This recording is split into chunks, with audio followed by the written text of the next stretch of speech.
Olá! Durante esse período de prevenção e quarentena, os nossos encontros presenciais foram cancelados e nos veremos por aqui. Além dos vídeos dos cultos todo sábado às 20 horas, você poderá conferir também, toda terça às 8 horas, um vídeo devocional feito para você. Mantenha-se antenado nas nossas redes sociais para mais avisos e notícias. Se inscreva em nosso canal e clique no sininho para receber notificações sempre que chegar um vídeo novo. Também nos siga pelo Facebook e no Instagram. Oi, eu sou Fernando, mais conhecido como Kiko. E eu sou a Mônica, esposa do Kiko. Isso, e a gente está casado há 12 anos e a gente não poderia falar da chegada do novo membro sem antes falar um pouco do tempo de espera que a gente teve e como Deus falou nesse período, né? Foram momentos às vezes bem difíceis, de questionamentos e dúvidas, angústias, principalmente depois de um diagnóstico, né? Que a gente provavelmente não conseguiria ser pais de uma maneira fácil, assim, de uma maneira natural. Então, depois de muitos médicos e vários exames e tratamentos, surgiu uma oportunidade de fazer uma cirurgia, então, que aumentaria as nossas chances, né, de ser pais de uma maneira natural. Então, em dezembro de 2017, eu fiz uma cirurgia. Depois da cirurgia, então, do Kiko, a gente estava muito ansioso, assim, tinha uma expectativa muito grande de que Deus podia fazer um milagre através disso nas nossas vidas. Então, assim que atrasou no primeiro dia a minha menstruação, eu já fiz um exame de farmácia. Esperei o tempo e tal, cheio de expectativa, mas quando eu vi o resultado tinha dado negativo. Então eu fui fazer as minhas coisas do dia a dia, né? Tomei o meu café, depois eu li o meu devocional. E no devocional daí estava escrito assim, era Mateus 17:20. Então ele diz assim: Ele respondeu, porque a fé que vocês têm é pequena. Eu asseguro que se vocês tiverem fé do tamanho de um grão de mostarda, poderão dizer a este monte, vá daqui para lá, e ele irá. Nada será impossível para vocês. Naquele momento eu fechei a minha Bíblia e em oração eu falei para Deus que eu queria no Filho da Promessa e que eu tinha fé e esperança de que eu poderia voltar lá no banheiro e encontrar o teste positivo. Antes de então eu me vestir, fui e li um salmo então da promessa, que é uma caixinha que eu ganhei de aniversário, e o salmo que saiu para mim então era Salmo 20, de 1 a 4, que ele começa falando assim, que o Senhor te responda no tempo da tua angústia, e ele termina falando assim, conceda-te o desejo do teu coração. Naquele momento, então, meu coração se encheu de esperança e eu voltei pro banheiro para olhar de novo o exame. E lá daí estavam os 2 risquinhos dando como positivo. Daí nesse mesmo dia, então, eu confirmei com o teste quantitativo no laboratório. E esse, então, foi o início da nossa jornada, à espera, então, de um novo membro na nossa família. No primeiro ultrassom que a gente foi fazer, então, a gente já teve assim um baque, porque talvez a médica falou que talvez poderia ser uma gravidez anaembrionária. Aí que não dava para ouvir o coração. Isso. E daí, então, a gente já ficou meio assim, né? Tivemos que esperar 2 semanas para refazer, né? E tava lá o coraçãozinho dele, né?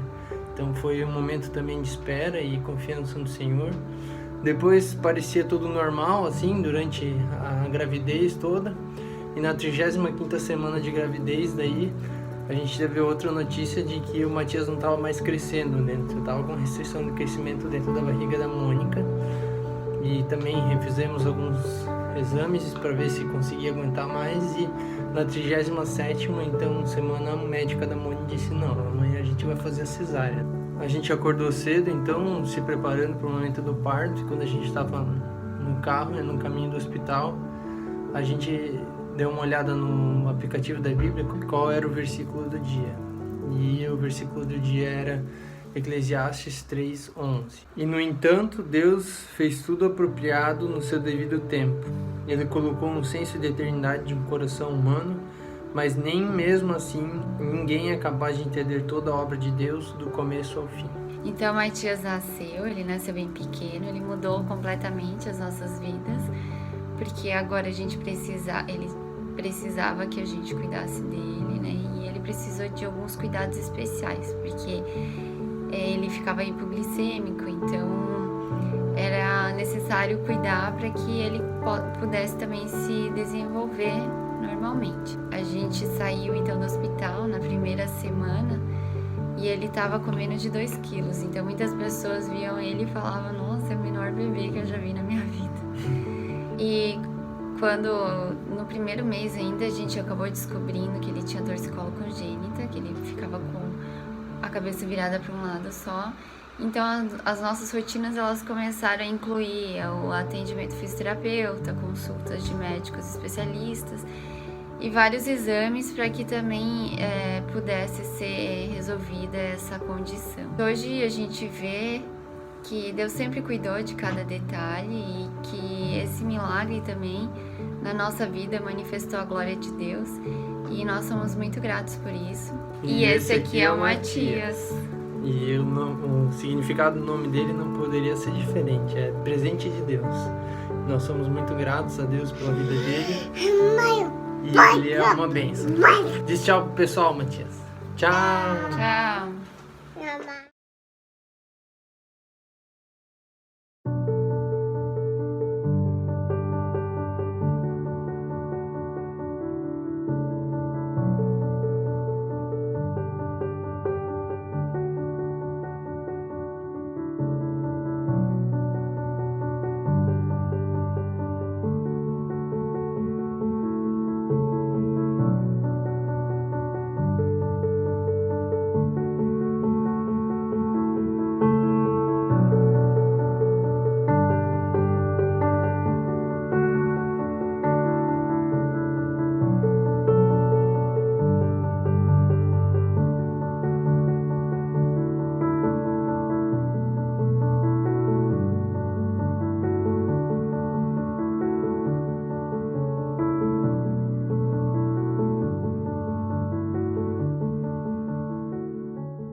Boa noite, nós queremos dar sequência à nossa série de mensagens do apóstolo Pedro e eu não posso deixar de começar sem agradecer a vocês que têm assistido às coisas que nós temos produzido, que têm participado mesmo que remotamente da vida da comunidade, porque é o que é possível hoje. Também quero agradecer a generosidade de vocês nas contribuições. Logo no início que os cultos, as atividades da comunidade foram paralisadas de maneira presencial, a gente ficou bastante apreensivo em como seria para deixar as contas da comunidade em dia e graças à sua generosidade nesse tempo, não nos tem faltado recursos para honrarmos com os nossos compromissos. Obrigado. Se você ainda de alguma maneira não tem contribuído com a comunidade, não tem sabido como entregar a sua contribuição, o seu dízimo, entre em contato com a secretaria, nós temos meios eletrônicos aí pelos quais você também pode acessar a comunidade e deixar os seus recursos. E eu quero fazer ainda um convite também a vocês. Já é o terceiro mês que nós vamos distribuir cestas básicas. Nós distribuímos um pouco mais de 400 cestas no mês de abril, também no mês de maio, um pouco mais de 400 e nós queremos fazer isso nesse próximo mês também. Se você quer participar disso também, entre em contato com a Lorena na secretaria, diz: eu gostaria de doar uma cesta básica. A gente tem montado uma cesta básica por volta de R$ 95, R$ 100 e tem sido então atendidas em torno, nos 2 meses, mais de 400 famílias. Faça parte desse projeto também da Pedro. Dando sequência então à nossa série de pregações, nosso tema geral Acontece nas Melhores Famílias. E a gente ouve ou fala essa frase em algumas situações. De repente, quando algo muito constrangedor acontece com a gente diz: acontece nas melhores famílias. Ou quando a gente quer tirar um sarro de alguém que passou por uma situação que a gente considera ruim, a gente também usa essa frase até de uma maneira um pouco pejorativa, dizendo: acontece nas melhores famílias. Esse é o nosso tema geral nessa série de mensagens do mês de maio e hoje nós queremos falar sobre a chegada de um novo membro. Em todas as famílias, ou acontece nas melhores famílias, a chegada de um novo membro. E preparando a mensagem, eu joguei essa frase, a chegada de um novo membro, na internet, no Google, para ver o que a gente encontraria ali de frases, para fazer alguns links e para minha surpresa, abre alguns links e eu vou clicando neles e o primeiro que eu abro está lá descrevendo então como a família deveria se preparar para a chegada de um novo membro, e na segunda ou na terceira frase que eu leio, eu me dou conta que o que eles estão falando como chegada de um novo membro é a chegada de um pet. E nada contra gatos ou cachorros, e tudo bem, tem coisas que a gente tem que fazer na nossa casa para receber bem os animaizinhos, não tenho nada contra eles, a gente tem cachorro em casa. Mas quando eu jogo isso na busca, eu estou pensando naquilo que nós queremos tratar. A chegada de um novo membro como o nascimento de uma criança, como algo que vem quebrar as rotinas da nossa casa. Tive que refazer a minha frase de busca e encontrei algumas coisas interessantes também. Eu já fui esse novo membro chegando numa família em 2 vezes, pelo menos. A primeira, obviamente, quando eu nasci, eu nunca conversei isso com os meus pais, de saber como foi, de detalhes, mas eu imagino que na época que eu nasci, a chegada de uma criança não desestabilizava uma família. Eles casaram e tinha uma pressão social para que tivessem filhos e era assim, as pessoas casavam e queriam ter filhos, queriam isso. A única coisa desse tempo que eu lembro é que se eu fosse menino, meu nome seria Isabel. E essa história minha mãe já me contou algumas vezes. Porque a previsão era nascer 13 de maio. Então era óbvio que tinha que ser Isabel. Nunca me falou se ela tinha de fato um nome pensado para ser menino. Ela também descobre isso só no nascimento. Diferente de hoje, não tinha curiosidade de saber se era menino ou menina. A segunda situação onde eu chego como um novo membro de uma família é quando a Graziella e eu começamos a namorar. E eu venho de Três Coroas para Florianópolis, eu ia conhecer o meu sogro, a sogra, o resto da família. E eu sou despreocupado com a imagem que eu gero nas outras pessoas. Eu não me comporto a partir do que as outras pessoas vão pensar ou não de mim. E eu chego na casa da Graziella e ela conta isso, que quando eu cheguei, a primeira coisa que eu fiz, não deve ter sido a primeira, isso é a visão dela da história, eu sento no sofá e boto os pés no sofá, o que é um absurdo na família da Graziella. Não se senta com os pés no sofá. E a minha chegada na família da Graziella, então, ficou comprometida. E tem um detalhe pior que pesa contra mim. Eu sou gaúcho. E o pai da Graziella, todas as piadas que ele fazia contavam a respeito de gaúchos.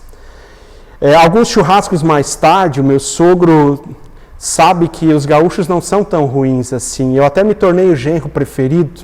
Pelo menos essa é a minha versão da história. As piadas não são mais sobre gaúchos. A gente chega ou recebe alguém na família e isso tem a capacidade de transformar a dinâmica dessa família. A chegada de um bebê faz com que as coisas que antes tinham uma certa estabilidade, uma certa rotina, agora entrem em colapso e tudo tem que ser diferente. A gente passa a desempenhar novos papéis. A chegada do namorado, da filha, também faz isso. Ele agora não é mais apenas o pai, ele passa a ser o genro, passa a ser a sogra, e talvez você já tenha passado por isso e entenda como essas coisas mudam. A chegada de um bebê também nos torna de um momento para o outro, entre marido e esposa, nos transforma em pai e mãe. E como pai e mãe, nossos papéis agora são outros e às vezes nós não conseguimos lidar bem com essas coisas. A chegada de um novo membro, os filhos. E nós queremos dar um pouquinho mais de atenção nisso, na questão da chegada dos filhos. Na minha trajetória como pastor aqui na Apóstolo Pedro, A gente tem dias separados para aconselhamento, outros acontecem a partir de situações muito pontuais que vão surgindo. E eu posso garantir para vocês que o maior índice de aconselhamento com casais que eu tive vem das crises surgidas quando o primeiro filho chega. Jovens casais que tinham uma vida razoável, agora chega o primeiro filho e as coisas tumultuam. A rotina, a dinâmica da família muda, porque agora tem uma outra pessoa que passa a ocupar a prioridade um do outro. Parece que os dias ficam mais curtos, as noites passam e a gente nunca dorme o suficiente. E eu sei agora que alguns maridos estão pensando do que ele está falando.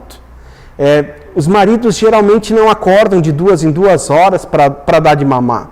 Quem passa por isso é a esposa e de repente na manhã seguinte, quando a gente acorda bem e vai olhar para a esposa e ela está com aquelas olheiras e com aquele olhar que parece que vai morder a gente e a gente diz, o que está acontecendo? Para nós nada, nós dormimos a noite toda, mas ela ficou acordando de 2 em 2 horas. O sono, as noites de sono nunca mais são suficientes. Uma outra coisa que aparece com muita frequência quando chega o bebê é a questão da sexualidade e do sexo, que antes podia ser a qualquer hora, em qualquer lugar, agora parece que a gente tem que marcar o horário, o local, e qualquer choradinha vai fazer com que todo esse planejamento caia por terra.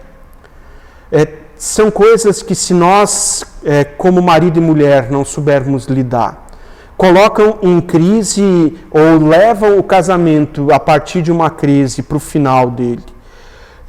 Uma citação de Patrícia Lopes, ela escreve isso no site UOL, dentro de uma aba chamada Brasil Escola, e ela escreve assim: um dos acontecimentos bem marcantes para o casal é a chegada do primeiro filho. Trata-se de uma mudança de status radical em suas vidas, pois tanto o homem quanto a mulher passam a desempenhar novos papéis e assumir novas responsabilidades. Em meio às mais variadas transformações pelas quais o casal passa, surge a necessidade de se organizarem para enfrentar as demandas dessa nova etapa.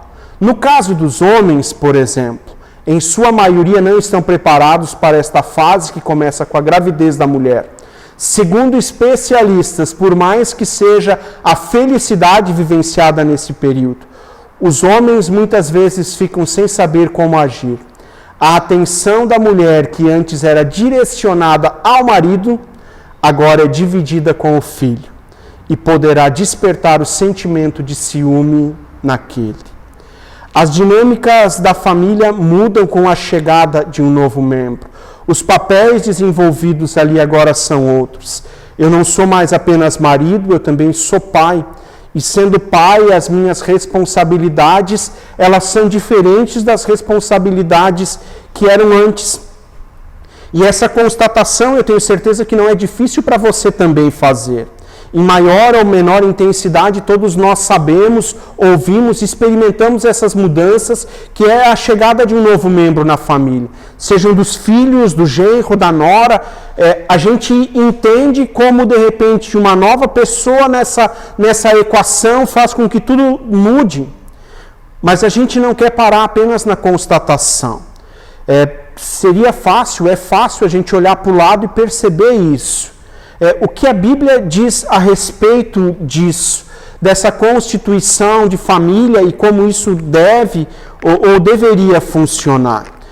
Gênesis capítulo 1, quando Gênesis fala da criação que Deus faz, no versículo 26 diz assim: então disse Deus, façamos o homem à nossa imagem, conforme a nossa semelhança. Domine ele sobre os peixes do mar, sobre as aves do céu, sobre os grandes animais da terra e sobre todos os pequenos animais que se movem rente ao chão.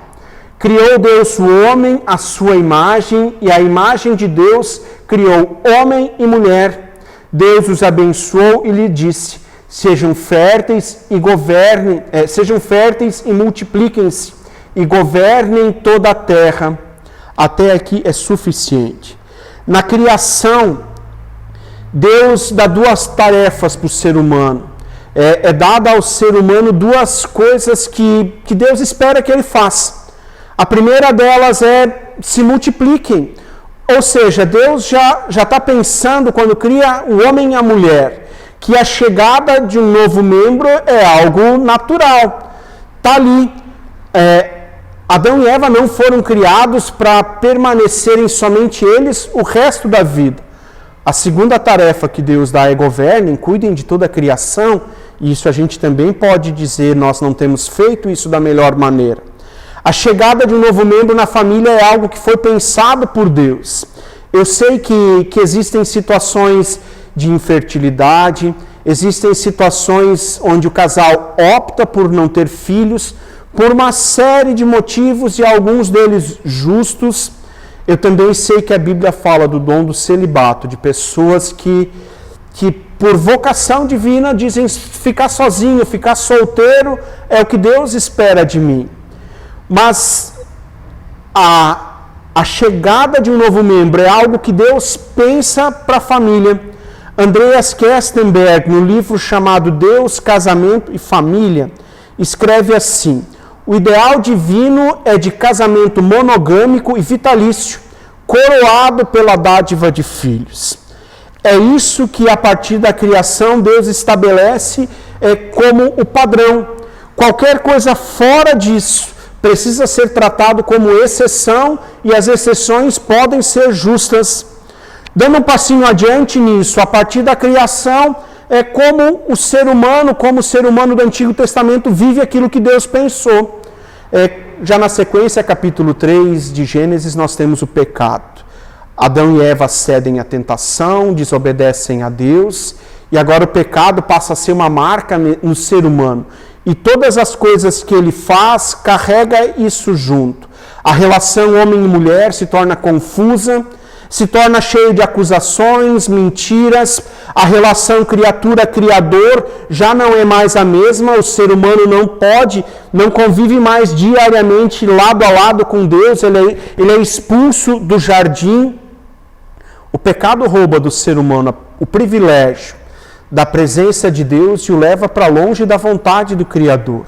A sequência agora disso a gente vai perceber que as histórias de famílias que começam a surgir em Gênesis são povoadas disso, de mentiras, de acusações, de situações onde o ser humano tenta dar uma ajudinha para Deus.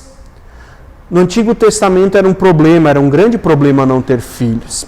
E a gente chega então na história de Abraão, Gênesis capítulo 12.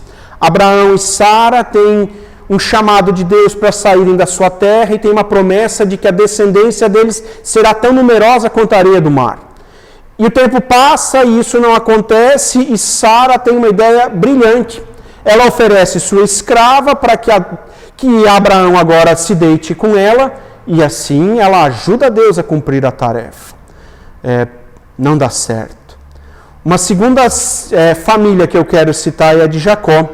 A gente já trabalhou esses dois personagens em séries, não muito tempo atrás. Jacó tem duas mulheres. A primeira delas, Lia, pode ter filhos. Raquel, a mulher que ele amava de verdade, não tem filhos. Raquel, não tendo filhos, oferece sua escrava, e Jacó tem relação com essa escrava e tem filhos com ela. Final da história de Jacó é que Jacó tem filhos com 4 mulheres diferentes. Longe do plano de Deus. O plano de Deus foi uma mulher, uma família com filhos. E de novo a gente vê que o pecado, como marca do ser humano, gera essa confusão toda. E antes que alguém se anime com essa história de ter filhos com mais do que uma mulher, ou queira justificar alguma coisa que está vivendo, a vontade de Deus não é essa. A ordem de Deus para o ser humano criado à sua imagem e semelhança é um casamento. Tem situações onde isso foge. A vontade de Deus para este um casamento é que haja filhos. E agora a gente tem uma história bonita onde isso acontece. Diferente das outras duas histórias, onde o ser humano tenta assumir o papel de Deus, Aqui tem uma mulher que não pode ter filhos e, em vez de fazer as maquinações que o pecado impõe, ela se coloca diante de Deus. Eucana e Ana são uma família normal ou comum daquela época. Eucana tem 2 mulheres, a primeira mulher pode ter filhos, Ana não tem filhos. Anualmente eles vão para o templo de adoração, e Ana, em vez de tentar manobrar, maquinar, criar uma situação onde agora ela tenha filhos, ela simplesmente se prostra diante de Deus e começa a clamar: Senhor, eu quero filhos, Senhor, eu quero filhos. E diferente das outras situações, Deus ouve esse clamor. Nós temos um Deus que, apesar do nosso pecado, se importa conosco, que ouve as nossas orações, que não está distante, que está pronto a ouvir e a intervir na história das nossas vidas. Ana ora, Deus ouve, e ela fica grávida. E agora o filho se chama Samuel. Samuel significa eu o pedi do Senhor.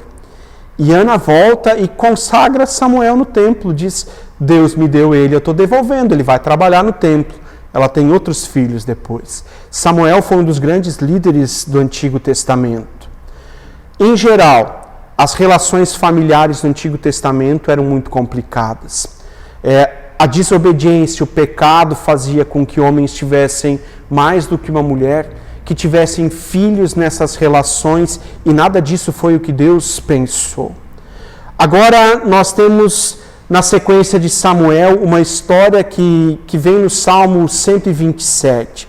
O Salmo 127 é um salmo de Salomão, do rei Salomão. Salomão é filho de Davi com Batseba, a mulher com quem Davi teve um caso de adultério. E Davi, por ouvir o profeta Natã, conserta essa história. Quando Natã fala para o rei Davi sobre o seu pecado, Davi se arrepende e parece que dessa história ainda surge alguma coisa boa ali onde há arrependimento dos pecados. Deus de novo determina a sua bênção. E o Salmo 127, no versículo 3, vai dizer assim: os filhos são herança do Senhor, uma recompensa que Ele dá. São como flechas na mão do guerreiro.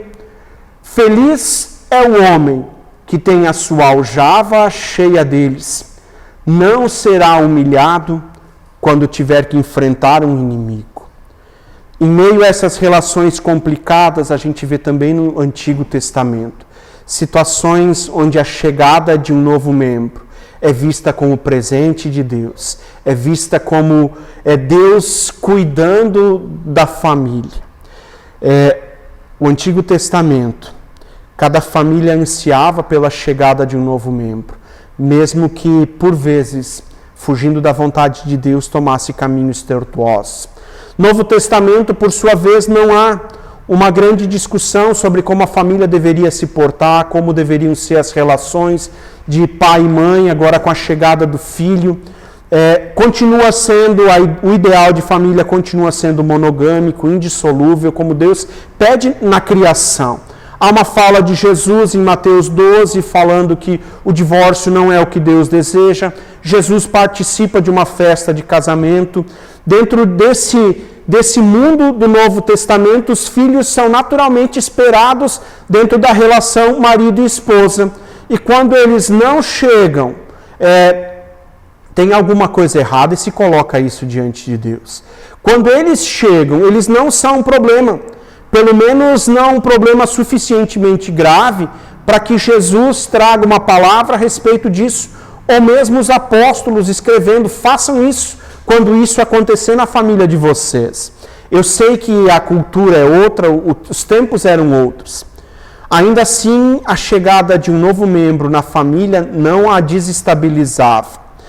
E eu tenho uma especulação aqui, é uma especulação porque eu não posso afirmar isso categoricamente, é algo que eu estou pensando.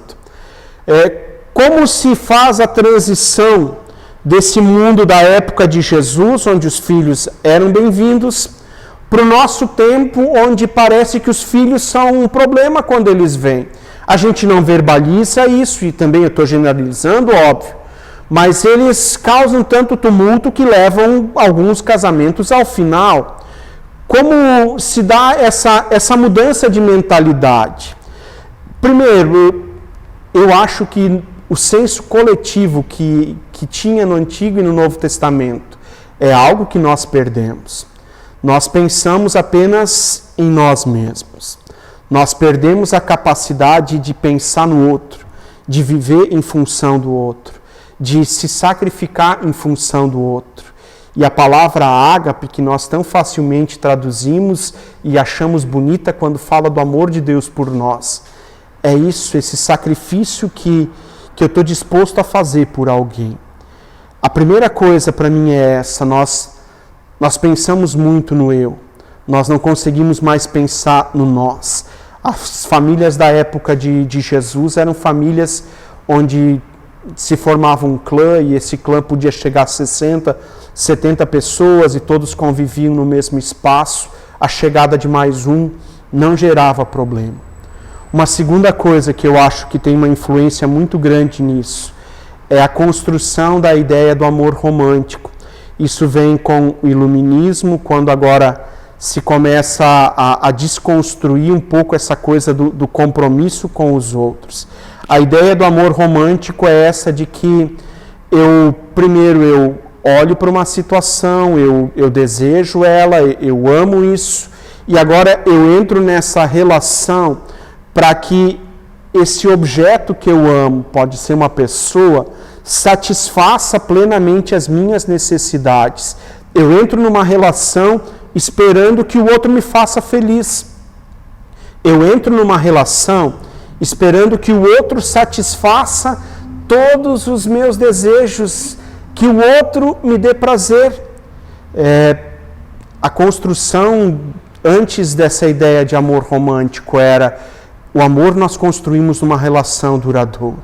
Os casamentos arranjados, e eu não estou defendendo essa ideia de casamentos arranjados, mas nos casamentos arranjados as pessoas não se conheciam e o amor era construído, ou se pensava que isso deveria acontecer ao longo dos tempos, e os filhos faziam parte dessa naturalidade que existia em torno de ser marido e mulher. A ideia do amor romântico, por outro lado, leva o ser humano a buscar no casamento a própria felicidade, não em fazer o outro feliz. Leva a pessoa a querer o prazer e não dar prazer ao outro. Leva a pessoa a buscar a satisfação própria e não produzir satisfação no outro. E agora, quando entra uma terceira pessoa nessa família de dois, é claro que atrapalha. E tudo aquilo que atrapalha a minha própria satisfação passa a ser o meu inimigo. E inclusive uma criança. E de repente porque eu quero só a minha satisfação, eu já opto por não ter filhos. Eu não estou dizendo que talvez a tua situação seja essa, que você simplesmente optou por não ter filhos por essa razão. Mas eu conheço pessoas que por não quererem fazer outro feliz, optam por não ter filhos. A ideia de uma criança agora, ela atrapalha tudo aquilo que pode me dar prazer, porque ela vai roubar a atenção do meu cônjuge, ela vai roubar os recursos que eu tenho para viajar e assim por diante. E de repente a gente chega nesse cenário onde a chegada de um novo membro gera problemas para a família e a gente não sabe mais lidar com isso. A gente não aprendeu a exercer o papel de pai. A gente não aprendeu a exercer o papel de mãe. Nós queremos apenas ser maridos e mulheres, porque assim nós atingimos o nosso prazer, nós chegamos à satisfação. Como eu disse no início, é uma especulação, talvez ela seja rasa, talvez precise de aprofundamento. Mas a ideia do amor romântico, onde a gente entra numa relação para ter a própria satisfação, não combina com um casal que recebe uma criança e agora passa a viver em função dela, porque é ela que determina os horários, é ela que determina quando nós saímos ou não e assim por diante. A chegada de um novo membro nos tira da nossa zona de conforto e isso não é necessariamente algo ruim. A gente A gente gosta de algumas rotinas que a gente vai estabelecendo com o passar do tempo. E sair dessa zona de conforto, de repente, descortina diante de nós as novas possibilidades que a gente tem. E isso também vale para a comunidade de fé. Enquanto nós conhecemos todas as pessoas, isso nos dá uma certa segurança e de repente começam a chegar pessoas novas e isso foge do nosso controle, já não sou mais eu o centro das atenções. A chegada de um novo membro é bem-vinda. Nós como família de fé, nós como família, nós não sobrevivemos ou não atingimos aquilo que Deus deseja se não for assim. A chegada de um novo membro nos tira da zona de conforto, mas é uma excelente oportunidade para gerar em nós crescimento. Nós vamos ter que assumir outras responsabilidades que na vida como marido ou como esposa apenas, nós não teríamos. Cuidar de uma pessoa, de conduzir ela num processo de crescimento é algo maravilhoso. Eu consigo lembrar de algumas situações da gente com o Heitor, onde ele vai imitando o que a gente faz, onde ele vai dando os primeiros passos e viver isso não tem preço. É claro que quando ele nasce tem coisas que mudaram na nossa dinâmica de família. A Graziella e eu precisamos tomar decisões que não estavam no nosso imaginário, mesmo que a gente soubesse das responsabilidades. A chegada de um novo filho é uma excelente oportunidade de crescimento para nós. Nós podemos assumir responsabilidades diferentes. Nós precisamos mexer no nosso vocabulário. Eu tenho um amigo que falava muito palavrão e no nascimento do filho ele disse: cara, eu não posso mais falar isso porque ele vai começar a papagaiar tudo que eu falo. E ele toma uma decisão por causa da chegada do filho de dizer: eu preciso rever meu vocabulário. Que decisões você precisou tomar com a chegada de um novo membro? Ou que decisões você precisa tomar diante da chegada de um novo membro na sua família? Deseje a chegada de um novo membro. Se isso não acontecer de maneira biológica, considere adoção, considere outras possibilidades, mas deseje isso. Porque nós nascemos para um relacionamento. Peça sabedoria a Deus para lidar com cada situação que vai surgindo. E a gente não está preparado para todas as situações que vão surgir com a chegada de um filho, de uma filha, ou com a chegada de mais filhos. Ainda assim, eu quero te encorajar a isso. Deseje a chegada de um novo membro. Peça sabedoria a Deus para lidar com cada uma dessas situações. Afinal de contas, os filhos são um presente de Deus. Amém. Feche os teus olhos, nós ainda queremos orar. Senhor, nós te agradecemos pela tua palavra. Te agradecemos porque ela revela que a família que tu pensou é composta por um casal que se multiplica.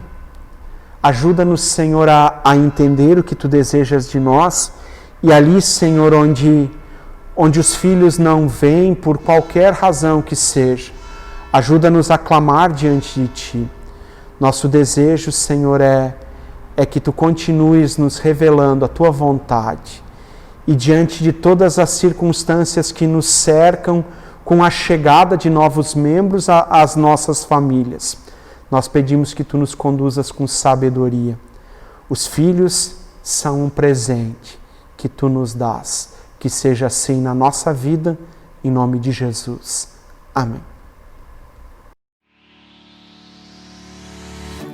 Siga a nossa comunidade nas redes sociais para receber conteúdo exclusivo, avisos e eventos.